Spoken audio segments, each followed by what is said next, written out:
Hey, what's up guys? Glock69 here. We're going to do a mini review of the Gexmil G24 Wilcox clone. It's not bad. It works just like the real thing. I would remove the screws one by one and add blue Loctite liberally, even witness mark them to make sure they don't back out.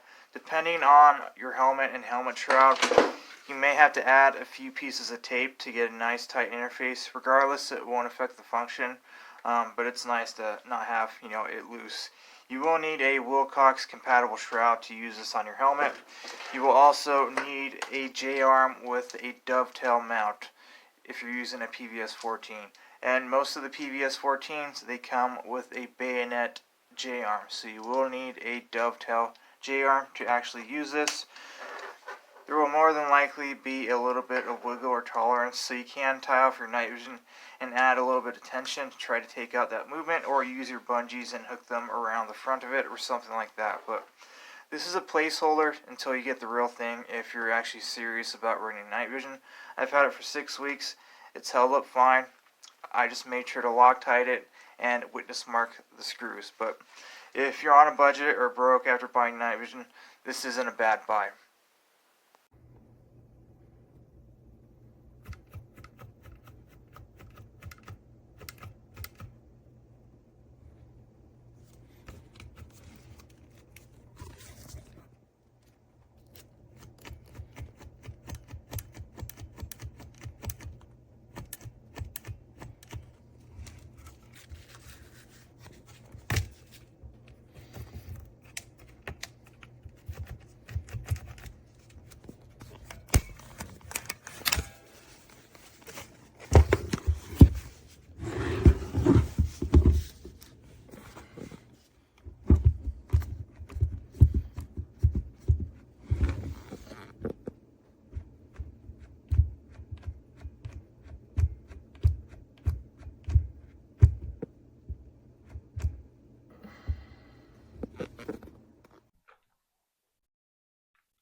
This is what I'm talking about.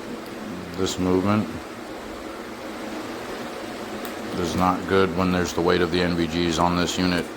It secures to the helmet well, and I believe that this issue can be solved by using a bigger locking pin inside this mechanism.